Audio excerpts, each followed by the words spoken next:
Israel Hamas जंग के 7 महीने से ज्यादा समय बीत जाने के बाद भी फिलिस्तीन के प्रतिरोधी समूहों का इजराइल पर हमला जारी है। समूहों के लड़ाकों ने गाजा में इजरायली बस्तियों को निशाना बनाकर रॉकेट लॉन्च करना जारी रखा है, जिसमें इजरायली सेना को जान माल की बड़ी हानि हो रही है। बावजूद इसके इजराइल का गाजा में अपना सैन्य अभियान जारी है। दावा है कि इजराइल गाजा में जीते हुए इलाकों पर फिर से हमास के सामने जूझता नजर आ रहा है। दरअसल फिलिस्तीन के प्रतिरोधी को कई मोर्चों पर इजरायली सेना पर हावी है। खासतौर से गाजा के जबालिया और पूर्वी रफा में तीखा टकराव देखने को मिल रहा है। हमास की मिलिट्री विंग अल कसम ब्रिगेड ने जबालिया रिफ्यूजी कैंप और रफा में इजरायली बलों को निशाना बनाने के कई दावों का खुलासा किया है। इसके साथ ही उत्तरी जबालिया रिफ्यूजी कैंप के ऊपर एक अपाचे हेलीकॉप्टर की OSAM 7 एंटी एयर मिसाइल को लॉन्च किया। इसका वीडियो भी जारी कर अपने दावे की पुष्टि की।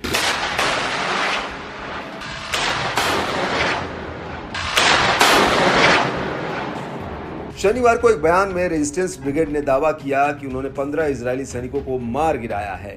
उनके ऑपरेशन में एक घर पर हमला करना शामिल है, जहां बड़ी संख्या में इजरायली सैनिक तैनात थे। अल कसम ने खुलासा किया कि उसके लड़ाकों ने इजरायली पैदल सेना की टुकड़ी को जाल में फंसाते हुए एक एंटी पर्सोनेल डिवाइस में विस्फोट किया है। इसके चलते 5 इजरायली सैनिकों की मौत हो गई और रफा के पूर्व में अल तबैन मस्जिद के पास कई अन्य बुरी तरह जख्मी भी हुए। अल कसम के बयान के मुताबिक समूह के लड़ाकों ने शहर के पूर्व में कब्रिस्तान के पास अल यासिन 105 गोले के साथ एक बख्तरबंद पर्सोनेल कैरियर और एक मरकवा टैंक को निशाना बनाया। साथ ही 2 अन्य टैंकों पर भी हमला किया गया था। साथ ही हारून मस्जिद के पूर्व में D9 मिलिट्री बुलडोजर को टैंक रोधी IED यानी शावाज लेटेस्ट ब्लास्ट डिवाइस से निशाना बनाया गया था। अल कसम लड़ाकों ने जबालिया के पूर्व में बने एक कमांड और कंट्रोल सेंटर पर भारी कैलिबर मोर्टार गोले से बमबारी की। इसके अलावा फिलिस्तीनी इस्लामिक जिहाद के अल कुद्स ब्रिगेड ने खुलासा किया कि उसके लड़ाके रफा और जबालिया रिफ्यूजी कैंप में इजरायली सेना के साथ भीषण टकराव में लगे हुए हैं। पूरी रफा की दिशा में आक्रमण कर रहे अल तनौर में एक इजरायली सेना को प्रतिरोध सेनानियों ने भारी कैलिबर मोर्टार गोले की बौछार से निशाना बनाया।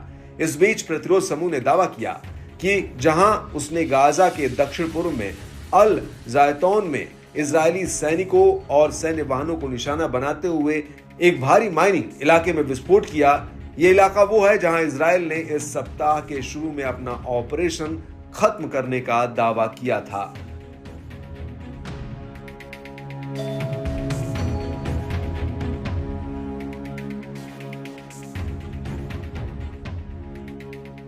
ब्रिगेड्स की ओर से जारी फुटेज में देखा जा सकता है कि लड़ाकों ने कई थकी बैरल हाई पावर वाले ब्लास्ट डिवाइस का इस्तेमाल किया। हमास लड़ाके अब इजरायली हथियारों से वार करने लगे हैं।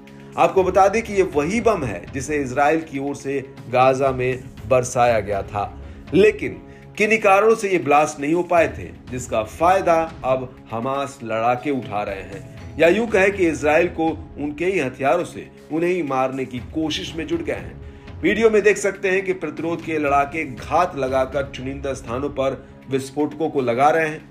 इसके बाद इजरायली सेना अपनी बख्तरबंद गाड़ियों से जैसे ही इन बारूदी सुरंग की ओर बढ़ती है तो इससे जबरदस्त ब्लास्ट हो जाता है।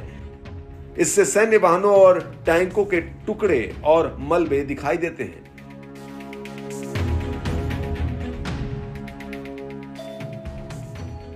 वहीं अल कुद्स ब्रिगेड ने साइबर ऑपरेशन में स्पेशलाइज्ड इकाई मिलिट्री यूनिट 65 पर से पर्दा हटाया। इसमें कहा गया कि इसने ऑपरेशन अल अक्सा फ्लड के वक्त बेहद सीक्रेट तरीके से काम को अंजाम तक पहुंचाया था। रेजिस्टेंस समूह ने अपने एक ऑपरेशन का फुटेज भी जारी किया है।